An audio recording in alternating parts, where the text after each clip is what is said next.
김기찬 목사님의 레위기 공부의 큰 뼈대는 창세기와 출애굽기와 레위기가 하나로 연결된다, 그것입니다.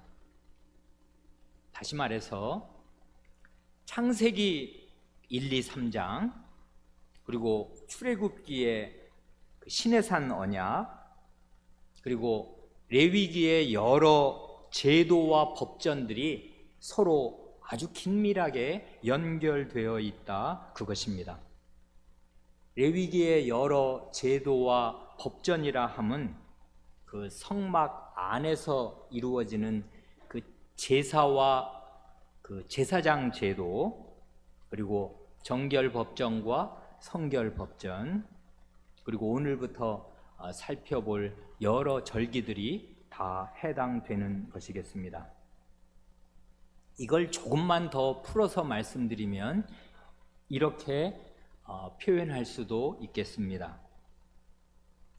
그 창세기에 나타난 하나님의 창조의 본의라는 거, 왜 천지만물을 지으셨냐 할 때 그 하나님의 창조의 본의는 하나님을 닮은 거룩한 사회, 이걸 한마디로 하나님 나라라고 할 수 있는데요, 하나님을 닮은 거룩한 사회를 이 땅에 이룩하시려는 것인데요, 사람의 죄와 타락이 그 창조의 본의를 정면으로 거스르지만 하나님께서는 구원의 언약을 통해서 창조의 본의를 회복하시고 이루어 가신다 하는 것입니다.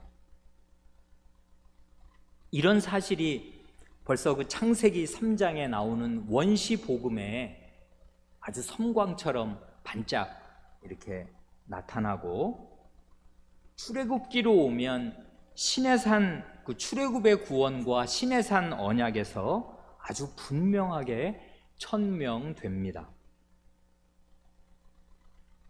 그런 것을 이 레위기의 법전들은 이 창세기에 일어났던 그 사람의 두려운 죄와 타락의 상태를 일깨워주고 경고하면서 출애굽기에 밝히 나타나는 구원의 언약, 시내산 언약을 어떻게 성취할 것인가, 그렇게 함으로써 창조의 본의를 어떻게 이룰 것인가 하는 것이 이 레위기에 말하자면 화두가 됩니다.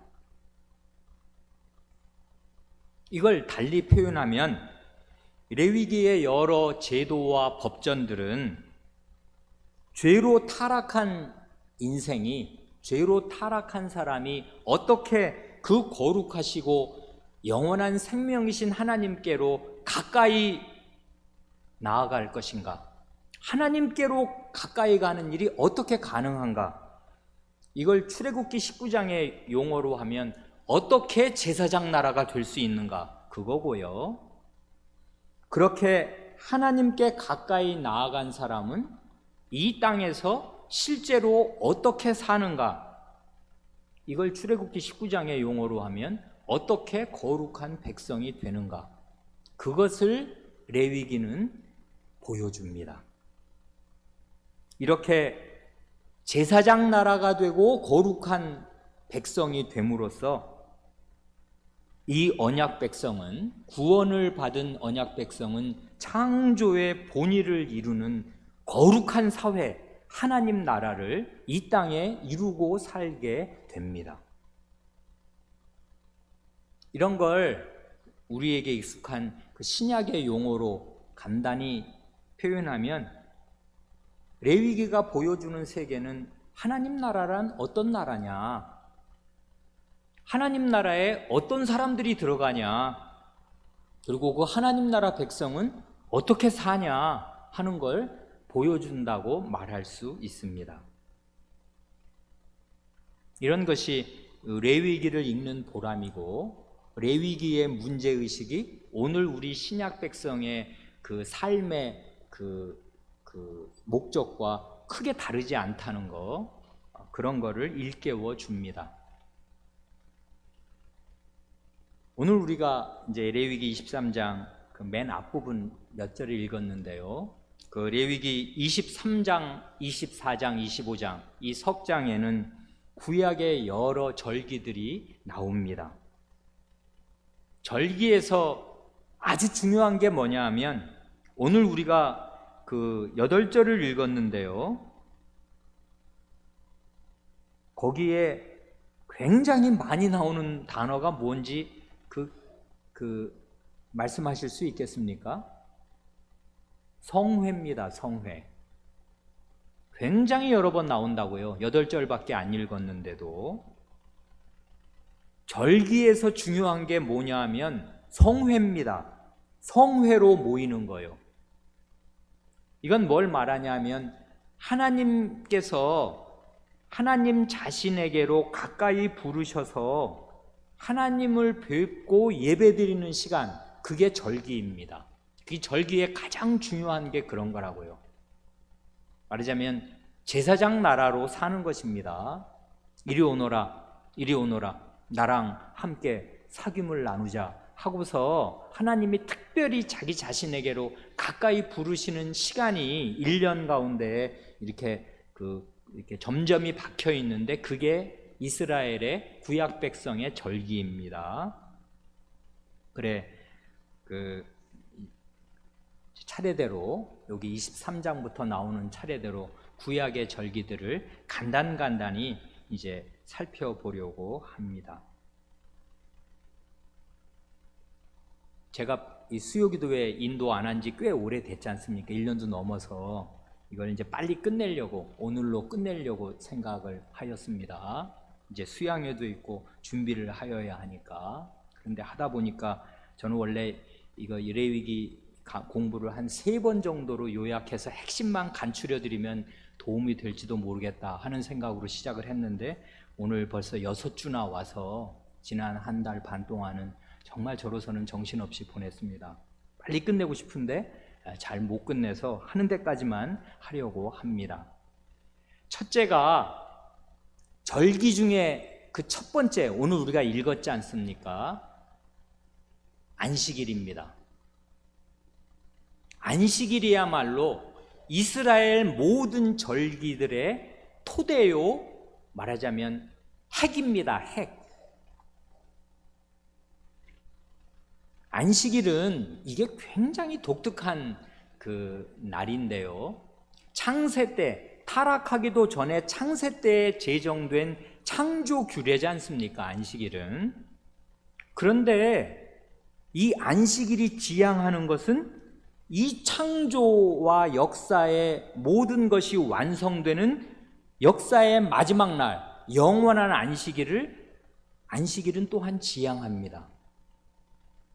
그러니까 이건 정말 굉장한 날이에요. 역사의 알파와 오메가라고요. 하나님께서 창조에 처음 창조를 해놓으시고 안식일을 제정하셨는데 그러면서 영원한 안식에 들어가시니까 이 역사가 다 끝나고 마지막 영원히 펼쳐질 그 안식을 표상하고 보여줍니다. 요 안식일, 요 날은. 요걸 이렇게도 바꾸어 말할 수 있습니다. 그러니까 창조 때 이건 전혀 자연 질서랑 관계없는 거예요. 그러니까 30일이라든지 뭐 12달이라든지 365일 이런 거는 이 자연 속에 하나님이 뿌리 박아 놓으신 거잖아요. 그래서 원시인들도 알 수 있고요. 하나님 안 믿어도 이 밀물, 썰물, 이 달과 별의 움직임을 보면 요 한 달, 뭐 12달, 뭐 1년, 계절, 사계절 이런 건 다 알 수 있는데 요 7이라는 숫자는 전혀 자연하고 상관이 없는 것입니다. 하나님이 굉장히 자연의 흐름과 상관이 없이 특별하게 박아 놓으셨다고요. 어떤 패턴, 어떤 이 생활의 구조를 박아 놓으셨냐 하면 창조의 6일, 그 다음 제7일 안식일, 6 플러스 1, 요 6 더하기 1, 요 구조를 박아 놓으셨어요. 이걸 출애굽기 식으로 표현하면 어떻게 되냐면 안식일은 제사장 나라로 사는 법을 가르쳐 주는 것입니다. 하나님께 죄인이 어떻게 가까이 오는가? 그리고 나머지 6일은 어떻게 거룩한 백성으로 사는가? 하나님께 가까이 나와서 하나님과 사귐을 나눈 백성이 어떻게 거룩한 백성으로 사는가? 그거를 요 6 더하기 1의 구조가 보여준단 말입니다. 그래, 이 안식일의 중요성은 정말 우리가 대우리문답할 때 보면 4계명이 1, 2, 3, 4계명의 요약이란 말이에요. 5계명이 그 5계명부터 10계명까지의 요약이듯이 4계명이 정말 1, 2, 3, 4계명의 핵입니다. 핵. 거기에 하나님이 딱 들어 계신단 말이에요. 그래, 안식일의 중요성은 이루 말할 수 없는데 이게 창세기, 출애굽기, 레위기에 다 각각 그 아주 일관되게 나타납니다. 창세기에서는 어떻게 나타나는가 하면 창세기 2장을 보면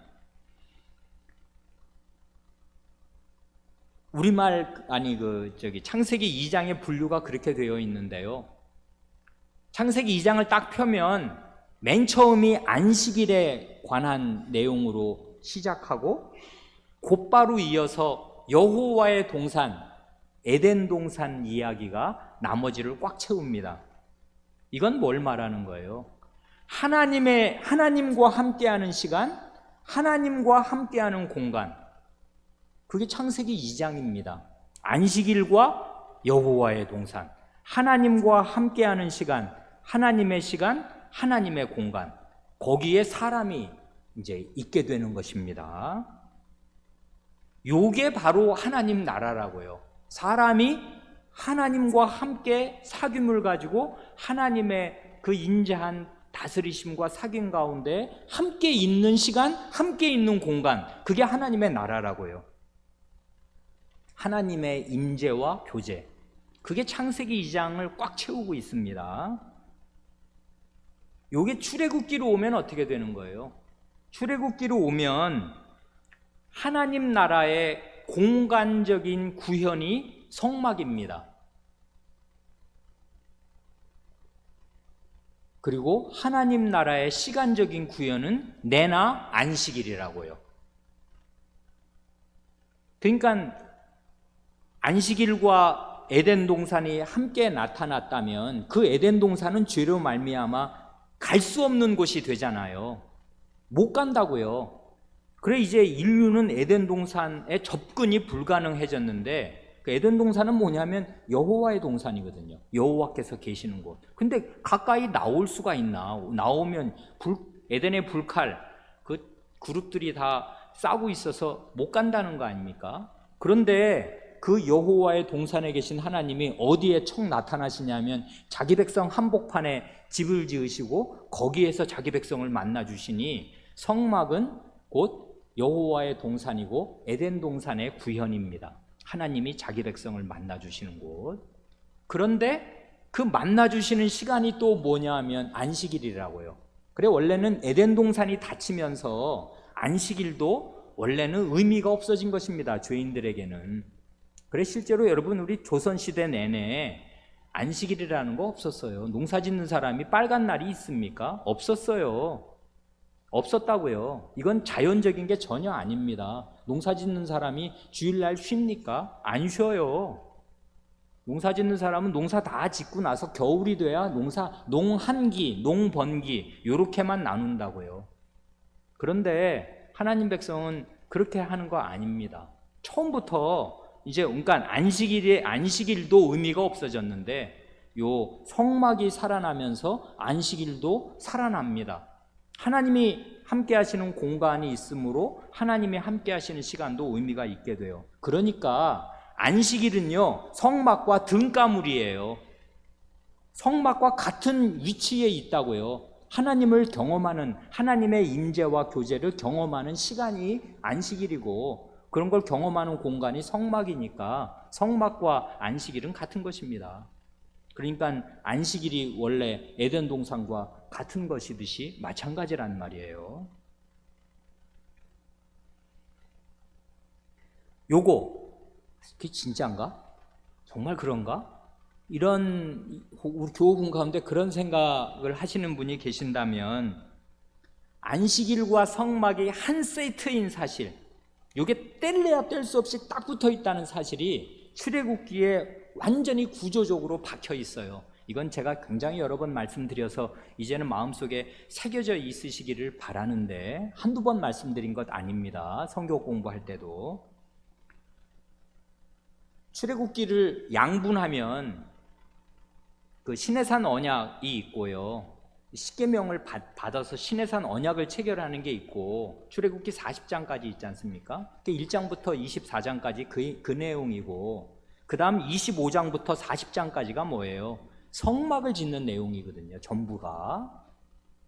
출애굽기 25장부터 40장까지 성막을 짓는 내용은 크게 두 부분으로 나뉘어지는데요, 25장부터 31장까지 7개 장은 성막을 이렇게 지어라라는 성막 지으라시는 명령이고, 그 다음 그 문제 그 32, 3, 4장은 우리가 굉장히 공들여 살펴본 금송아지 숭배로 이게 다 무산될 뻔한 위기가 나오고 나서 35장부터 마지막 40장까지 6개 장은 뭐냐면은 실제로 아까 말씀하신 성막 지으라시는 명령을 순종해서 성막을 실제로 짓는 내용이잖아요. 그러니까 성막 지어라,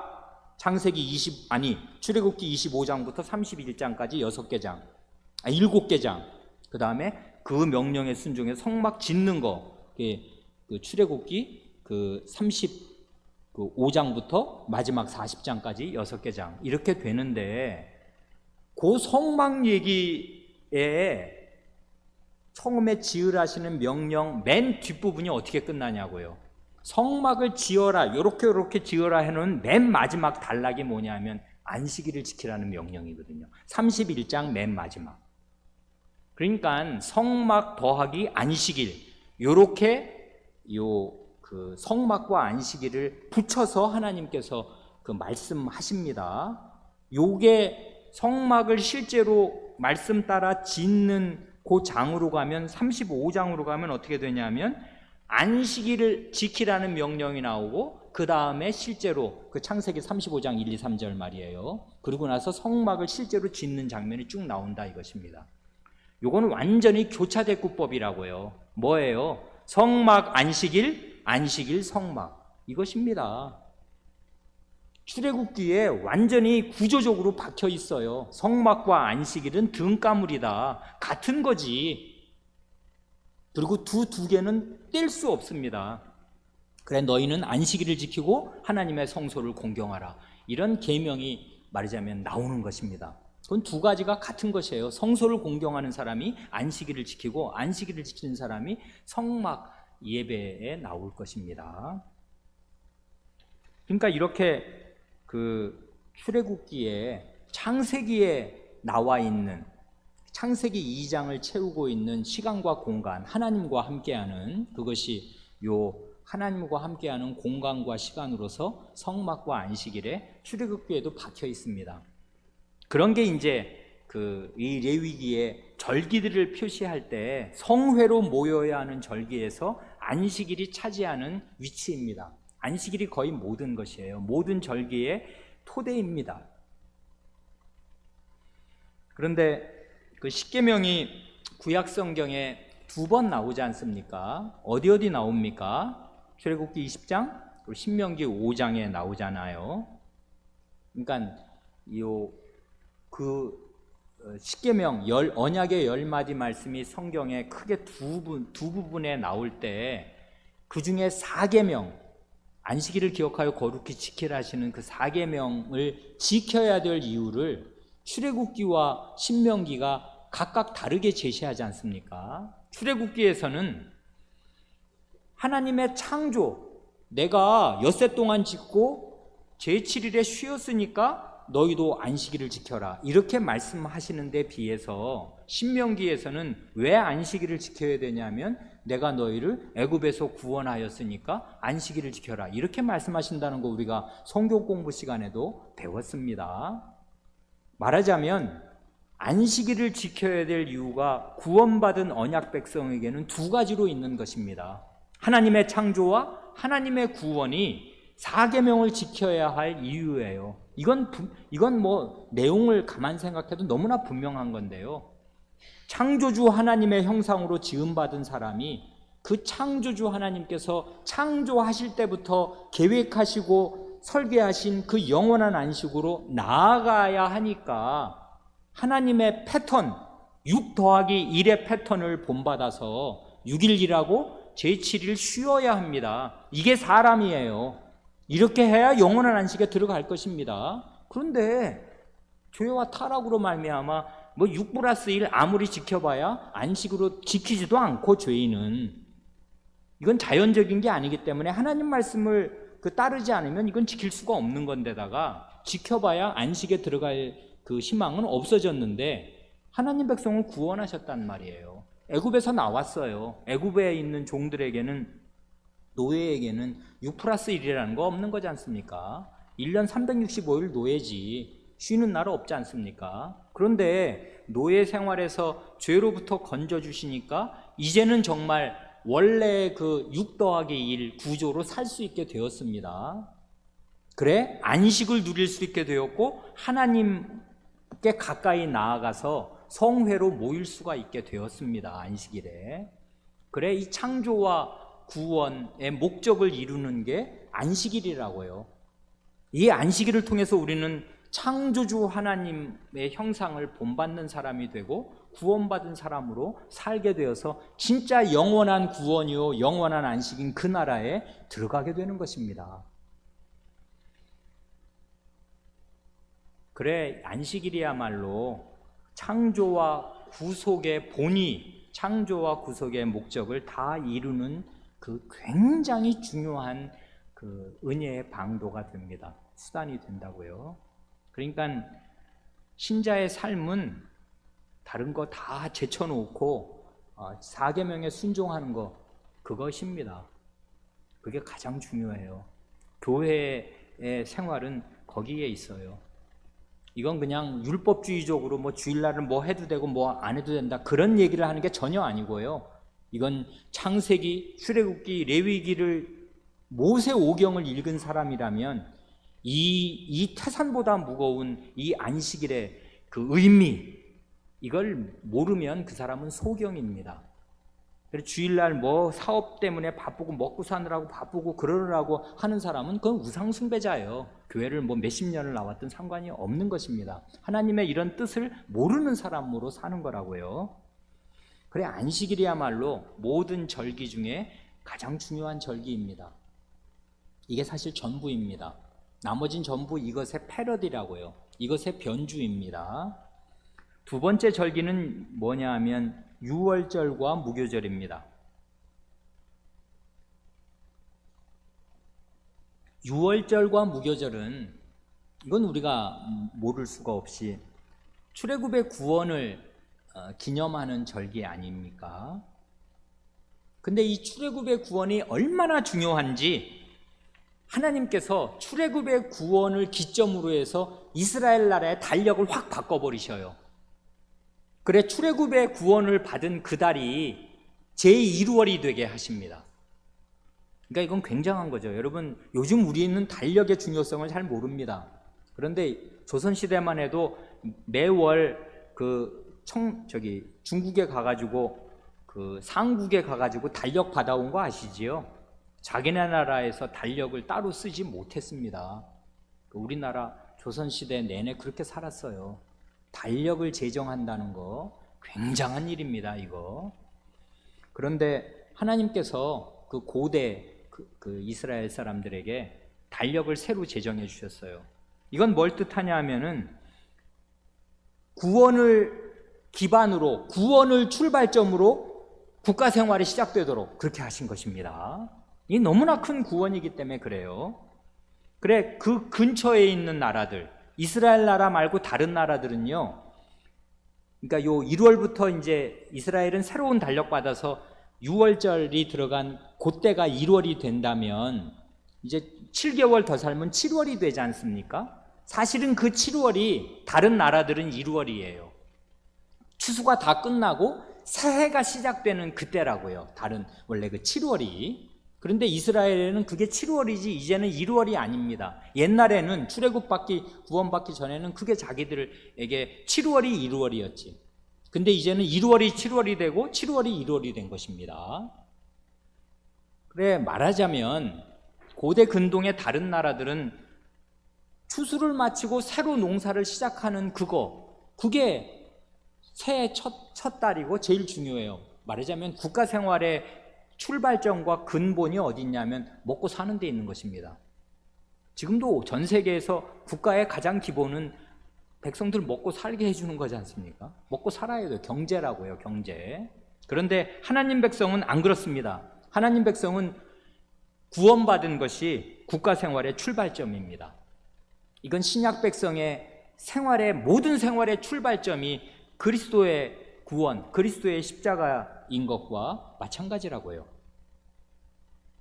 그런데 이 유월절 규례에 아주 중요한 그 성격 중에 하나는 요게 초태생 규례라 하는 것입니다. 만물, 장자 규례예요. 초태생, 엄마 뱃속에서 처음 나온 그 자식이든 아니면 짐승의 첫 새끼든 요건 다 하나님 거다 이것입니다. 요 초태생 규례가 유월절 규례에서 대단히 중요합니다. 왜 그러냐 하면 출애굽의 구원을 통해서 하나님께서 이스라엘의 장자를 다 자신의 소유로 삼으셨습니다. 그건 다 아시잖아요. 애굽의 장자는 싹 죽여버리고 이스라엘의 장자들은 살려주시는 대신 하나님의 것으로 삼으셨다고요.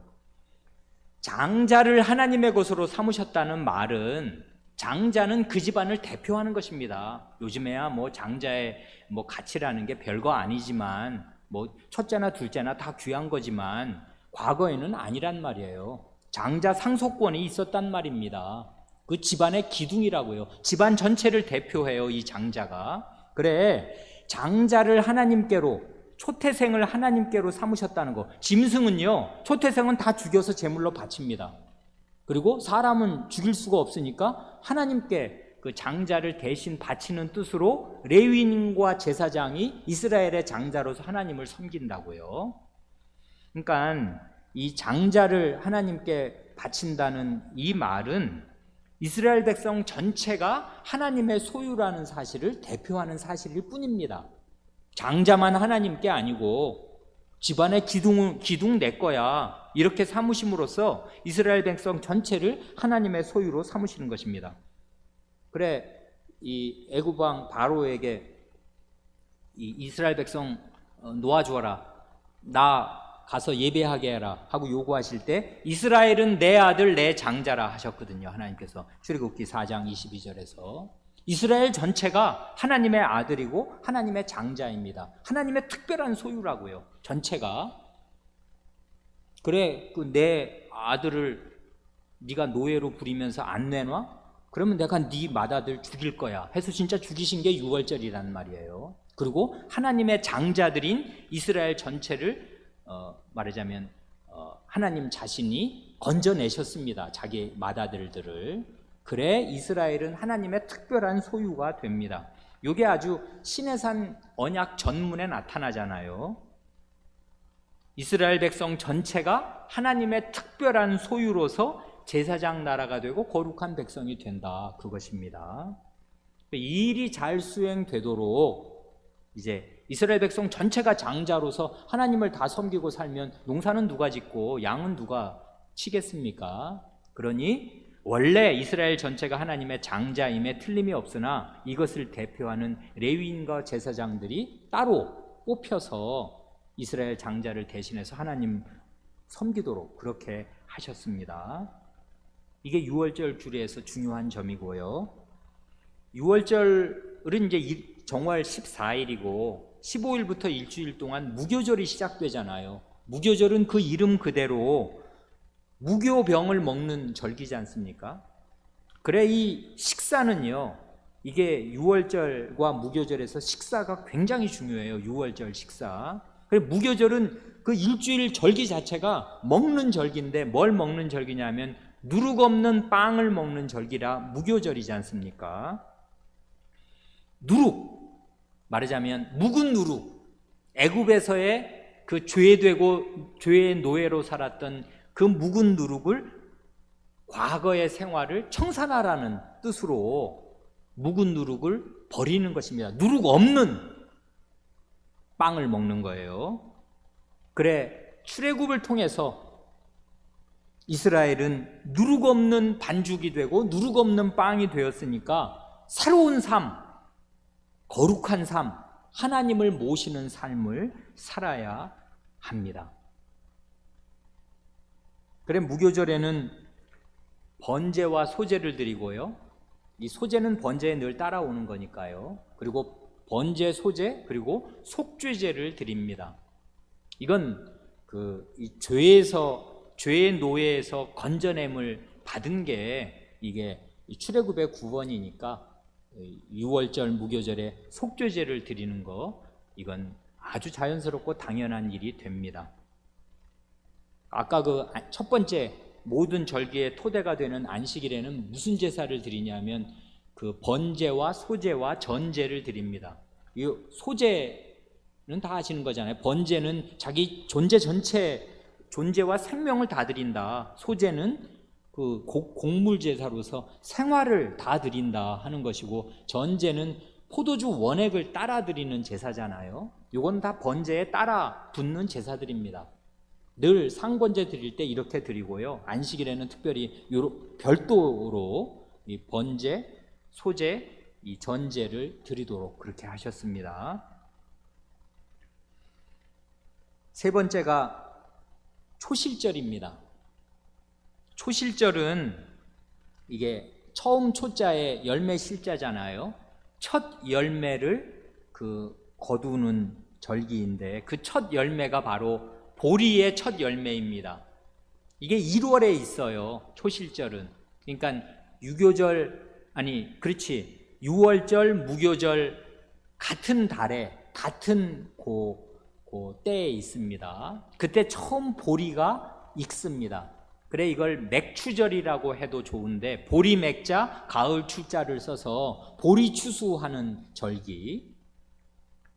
그래, 보리의 첫 단을 하나님께 드리는 절기가 이 초실절입니다. 요거는 그 다음에 나올 오순절과 비교되는데, 오순절은 초실절이 보리의 첫 단을 드리는 그 절기라면 오순절은 주식인 밀의 추수를 끝내고 하나님께 바치는 절기가 오순절입니다. 이 초실절은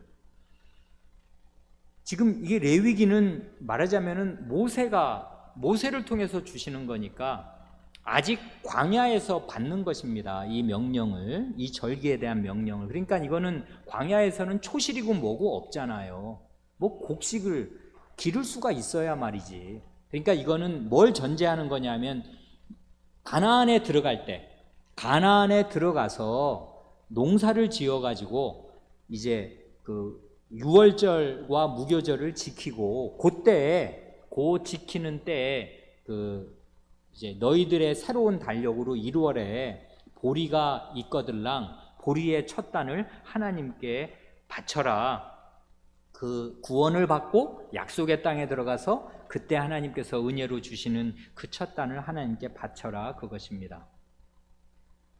그래, 신약으로 오면 이게 어떻게 되냐면 그리스도께서는 자신의 십자가로, 그리스도께서 6월절 양이 되시잖아요. 그래, 자신의 십자가로 6월절과 무교절을 성취하시고 자신의 부활로 초실절을 성취하십니다.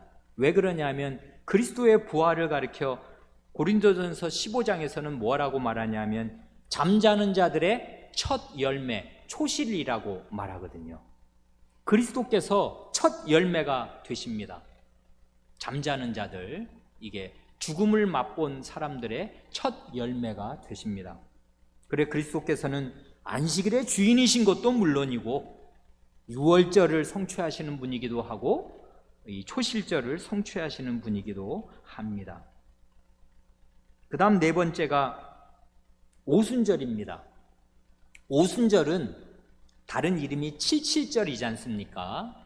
칠칠절이란 77이 49, 이제 7번의 안식일을 세서 지나고 50번째 되는 날, 그래서 오순절이잖아요. 10순자, 5오자 10순자를 써서 50일째 되는 날이 오순절인데, 오순절은 그러니까 그 무교절이 있는 그 초실절 때부터 7 안식일을 세워가지고 77이 49를 지난 다음번이 되니까, 이게 1월 14일 날이 6월절, 15일 날부터 일주일 동안이 그 무교절이라면 이게 7주가 지나야 되니까 2달이 조금, 50일이면 2달이 조금 안 돼, 10일이 안 되잖아요. 2달이면 60일이 돼야 되는데, 그러니까 1월 15일에서 60일이면 3월 15일이고 거기부터 한 며칠이 빠져야 되니까 3월 초가 됩니다. 오순절은 이스라엘의 새로운 달력으로. 이 오순절에 그 제사를 드리는데, 아주 특별한 제사를 드리는데, 번제와 소제는 늘 드리는 거고요. 여기에 이번에는 화목제를 드립니다. 아까 6월절 그 무교절 때는 속주제를 드리잖아요. 오순절 때는 화목제를 드린다고요. 화목제란 우리가 그 5대 제사를 그 복습할 때 다 아시는 거지만, 하나님과 먼저 화목하는 거고요. 그 다음에 화목제를 드린 사람은 반드시 형제와도 화목하게 됩니다. 그리고 화목제의 기능은 2가지예요. 하나님과 화목하고 이 형제와 화목하고, 말하자면 수직적인 화목과 수평적인 화목이 동시에 이루어지게 합니다.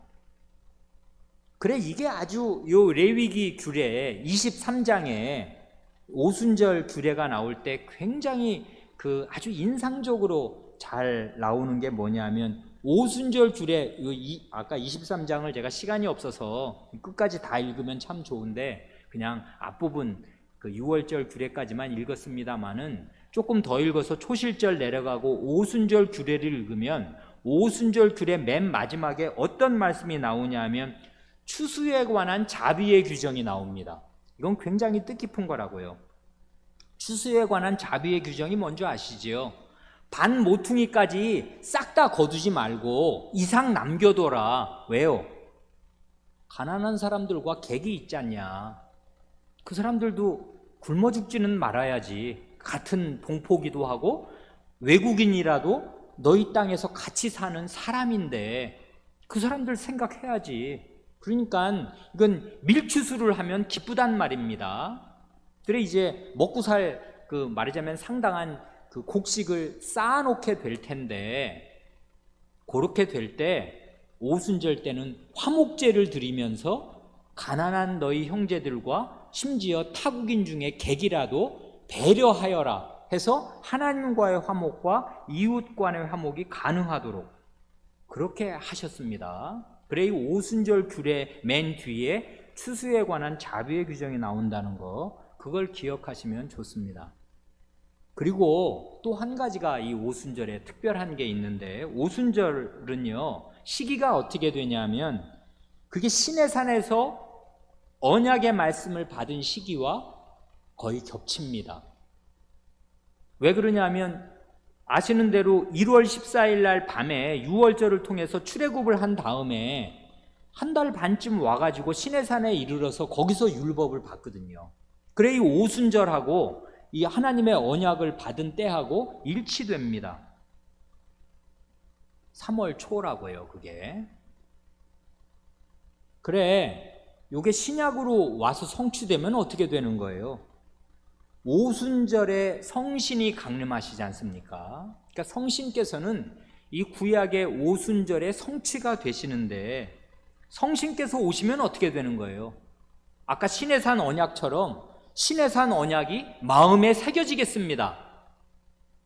그렇게 되면 어떻게 되는 거예요? 그렇게 되면 하나님과 화목하게 되고 형제들과 화목하게 되는 거룩한 사회, 하나님께서 그토록 원하시는 죄가 제거되어서 하나님과 사람 사이에 평화와 사랑이 있게 되는 그런 사회가 구현되게 됩니다. 요게 레위기에 굉장히 인상 깊게 나옵니다. 저는 레위기를 배우면서 이걸 아주 저 개인적으로도 그 우리 김희찬 목사님의 잘 인도를 받은 끝에 이걸 아주 굉장히 제가 인상 깊게 배우게 되었습니다. 이건 우리가 지난번에도 생각한 것인데요. 두 개를 합해서 생각하면 아주 확실합니다. 뭐냐면 레위기 19장에 보면, 레위기는 19장의 성민 성결법의 핵심이 19장이었잖아요.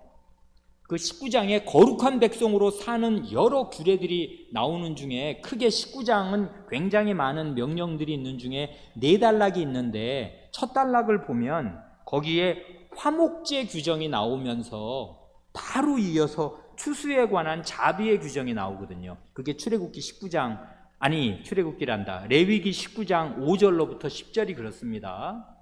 이걸 성경을 잘 모르는 사람은 갑자기 무슨 화목제 얘기하다가 밭 추수하는 얘기를 왜 하냐? 아무 상관이 없는 이질적인 내용에 개통 없는 조합이다, 짜깁기다, 이렇게 오해를 하는데, 그게 아니고 여기 화목제를 드리고 나면 반드시 하나님과 화목하고 나면 가난한 이웃을 배려하게 되어 있다. 형제 사랑을 나타내고 살아야지. 그럼으로써 그 화목제를 드린 보람이 그렇게 나타나는 거지. 그건 재물을 함께 같이 먹는 데서도 나타나고, 그렇게 하나님 앞에서 하나님이 돌려주신 화목제의 음식을 가난한 이웃들과 나눠 먹은 사람은 자기 일 터전으로 돌아가서도 추수를 할 때는 가난한 사람들을 배려하고 산다, 그것입니다. 가난한 형제들을 불쌍히 여기고 짐을 함께 지면서, 그렇다고 생활비 반쪽에서 맨날 같이 먹는 건 아니지 않습니까? 추수를 하는데 이렇게 가난한 이웃들을 위해서 나누어 주도록, 배려를 좀 하도록 그렇게 하는데, 오순절 규절이 꼭 그렇다, 그것입니다. 오순절에 보면 화목제를 드리고 나서 자비에 관한 규정, 추수를 할 때 자비를 베풀라는, 이웃을 생각하라는 규정이 나오는 것입니다. 제가 깨달은 건 뭐냐 하면,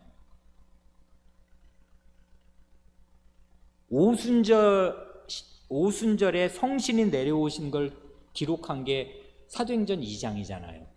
사도행전 2장에 맨 마지막에 가면 44, 45절에 믿는 사람이, 이제 오순절 성신 강림을 해서 2장에 베드로 사도의 그 긴 설교가 나오고 나서 그 말을 받는 사람이 회개하고 이제 이렇게 그 세례를 받고 교회에 들어오잖아요. 그러고 난 맨 마지막 말이 뭐냐면, 사도행전 2장 44, 45절에 믿는 사람이 다 함께 있어 모든 물건을 서로 통용하고 또 재산과 소유를 팔아 각 사람의 필요를 따라 나누어 주고 하는 말씀이 나온단 말이에요. 이걸 보면 원래 오순절의 그 모습이 나온 레위기 23장에서 말한 화목제와 추수에 관한 자비의 규정이 완벽하게 실현된 모습이라 이것입니다. 그래서 신약을 깨닫는 것은 구약을 아는데 완전히 비례한다는 거 다시금 되새기게 됐고요. 이게 전혀 그러니까 우연이 아닌 것이에요. 하필이면 왜 오순절에 성신이 오시고 난 뒤에 이렇게 교회 안에서 유무상통하는, 경제적으로 약자를 배려하는 일이 활발하게 일어나는, 이거는 추수할 때 조금 그 이삭을 남겨두는 정도가 아니고 그냥 처분해가지고 사도들의 발 앞에 두고서 이렇게 나누어 쓰는, 이런 정도가 가능해졌다는 것은 이게 구약에서 하나님이 그토록 이룩하시려고 하는 그 사랑이 있는 거룩한 사회, 하나님과 사람을 사랑하는 사랑이 넘치는 그런 사회가 그 오순절의 말하자면 희망, 오순절의 소망이 성취된 그런 사회가 여기 이렇게 이루어졌다. 그러니까 이건 완전히 구약 오순절 규례의 확대 복사판입니다. 요 사도행전 2장은 그것을 알게 되었습니다. 사도행전 2장을 보는 눈이 확 뜨였습니다. 레위기를 보면서 말이에요. 그러니까 모세오경은 정말 성경 66권의 그 못자리라고 말해도 좋습니다. 모세오경을 잘 읽고 잘 생각할수록 신약의 여러 그 내용들을 잘 알게 됩니다. 시간이 많이 가서 한 개만 더 보겠습니다. 그 다섯째는 이제 나팔절인데요. 그 나팔절은 7월 1일입니다. 매월 그 초하루 1년에 12달이 있고 12달에 매월 1일이 있으니까 12번이 있는데 그 중에 7월 달의 1일, 7월의 월삭, 7월 초하루는 다른 월삭과 달리 나팔을 불고 성회로 모입니다. 그러니까 다른 월삭들은 그냥 알아서 지내는데 7월 달이 되면 이 7월은 특별한 달이에요. 아까 말씀드린 대로 이건 추수하는 달, 거국적인 추수의 달이거든요. 원래 다른 나라 같으면 이게 이제 추수하는 달이면서 1월입니다. 가장 중요한 이제 새해를 시작하는 달인데 이스라엘에는 그게 이제 7월로 바뀌었지만 이건 아주 중요한 그 달이 됩니다. 7월은 실제로 경제 생활에서도. 그런데 여기서 잠깐 이 7이 이 세는 주기가 된다 이것입니다. 안식일을 세는 이 7의 주기가 절기를 세는 기본 주기가 되는 것을 알게 됩니다. 1월 달에 중요한 절기 3가지가 있잖아요. 유월절, 무교절, 초실절. 그래서 1, 2, 3, 4, 5, 6, 7 7달을 지나서 7월 달이 되면 7월 7개월 뒤인 7월에 중요한 절기 3개가 나옵니다. 여기 나팔절, 그 다음에 7월 10일 대속죄일, 그리고 마지막 중요한 15일의 초막절. 그러니까 절기들이 이렇게 골고루 12달에 흩뿌려져 있는 게 아니고요. 1월과 7월에 집중되어 있어요. 3개 이렇게.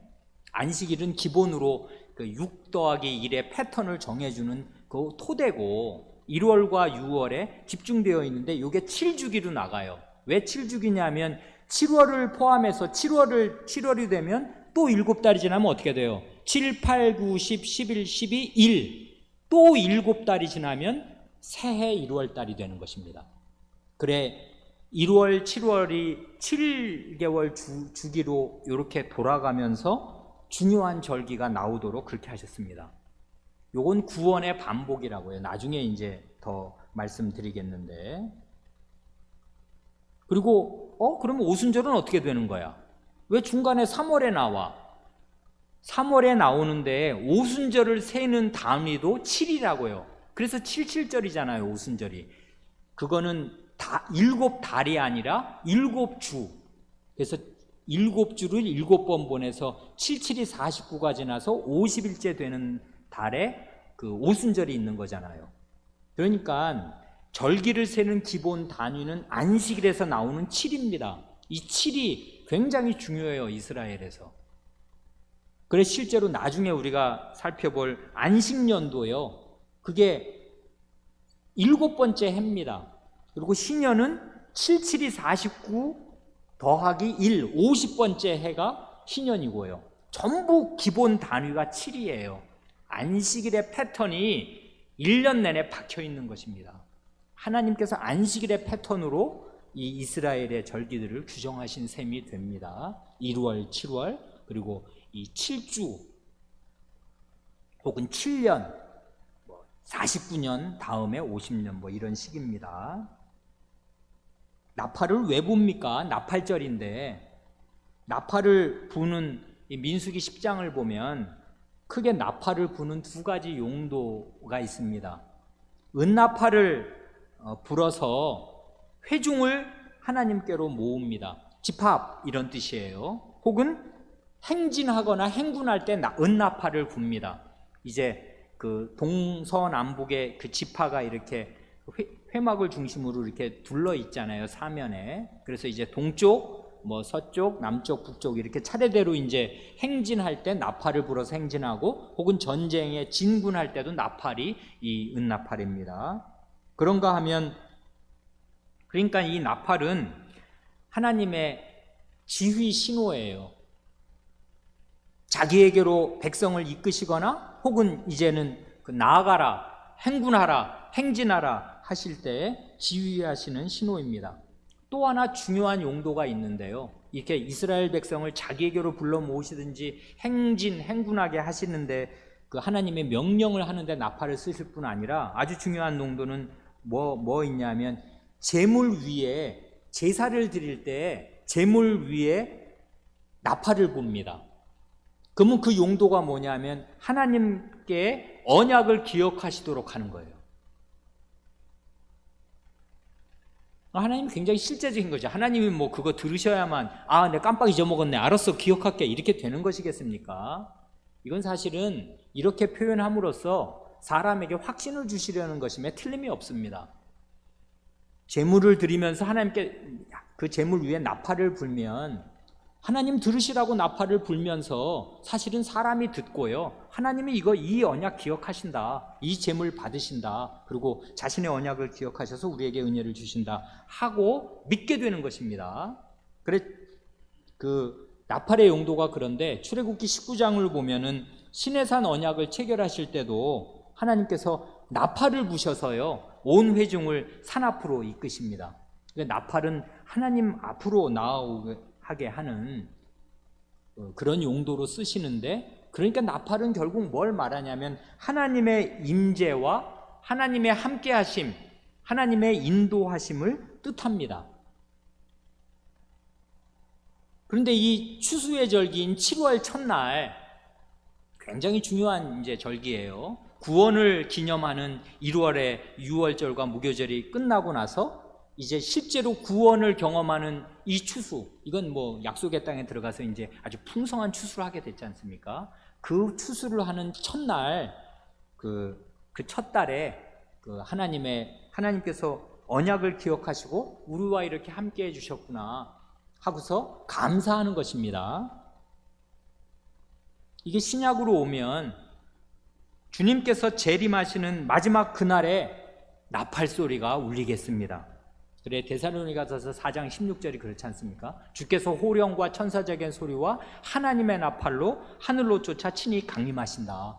하나님의 나팔 소리가 울려 퍼지겠습니다. 그럴 때 주님께서 과거의 구약시대 때 나팔로 시내산 앞으로든지 혹은 전 회중을 자기 앞으로 불러 모으셨듯이 택하신 모든 백성이 공중에 흩뿌려졌든 물고기 밥이 되었든 땅에 흙이 되었든 다 자기 앞으로 불러 모으시겠습니다.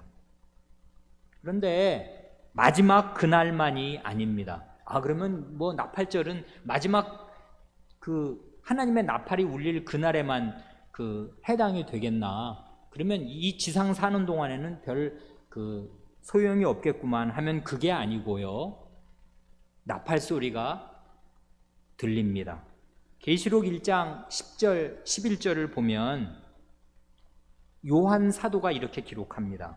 이 말씀 읽고 마칩니다. 주의 날에 내가 성신에 감동하여 내 뒤에서 나는 나팔 소리 같은 큰 음성을 들으니 가로되 너 보는 것을 책에 써서 이러이러한 7교회에 보내라 하시기로.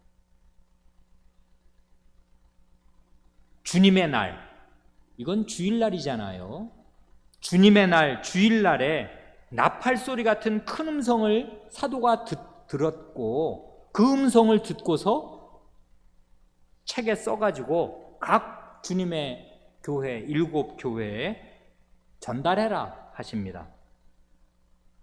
그러니 마지막 그날, 역사의 마지막 그날 큰 하나님의 나팔 소리로 자기 백성을 자신에게로 다 불러 모으실 그 예수께서, 부활하신 예수께서 이 역사의 가도에서는 주일마다 이 요한 사도와 같은 사도와 사도적 복음을 전하는 목사를 쓰셔서 주님 자신이 나팔 소리 같은 음성으로 각 교회에 말씀하십니다. 그러니 이 주의 날에 주님의 나팔 소리 같은 주님의 음성을 듣는 그 백성이 마지막 그날 하나님의 나팔 소리를 듣겠습니다. 이게 나팔절의 간헐적인 성취이고 궁극적인 성취가 됩니다. 오늘 다 끝냈으면 저는 좋겠는데 이제 제가 요약하는 재주가 이것만큼밖에 못 돼서 요까지만 하고 나중에 다시 기회가 되면 나머지 내용은 다음번에 한 번 더 이렇게 요약해 드려야 할 것 같습니다. 기도드리겠습니다.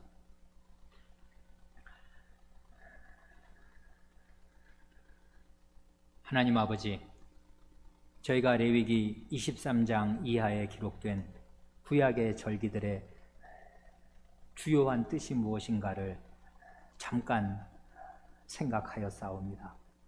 하나님께서는 자기 백성을 살뜰히 아끼시고 참으로 사랑하시며 그 백성과 함께 사시기를 기뻐하셔서 이렇게 친히 1월과 3월과 7월에 여러 절기들을 제정하여 주시고 그 절기 때마다 성회로 모여 하나님 앞에 가까이 나아오라 하시고 여러 은혜의 방도들을 친히 제정하여 주셨사오며 이러한 절기들을 주일로 압축하셔서 이 신약에는 주님의 나팔소리로 주님의 백성을 늘 찾아가시오니 저희가 구약을 잘 읽은 사람들로서 이 구약의 절기들이 신약에 어떤 방식으로 성취되며 그러므로 이 신약은 얼마나 놀랍고 위대한 시대인가를 잘 깨달을 수 있게 하여 주시옵소서. 이 말씀, 구약의 말씀을 저에게 더욱 가르쳐 주시옵소서. 우리 구주 예수님의 이름으로 기도하옵니다. 아멘.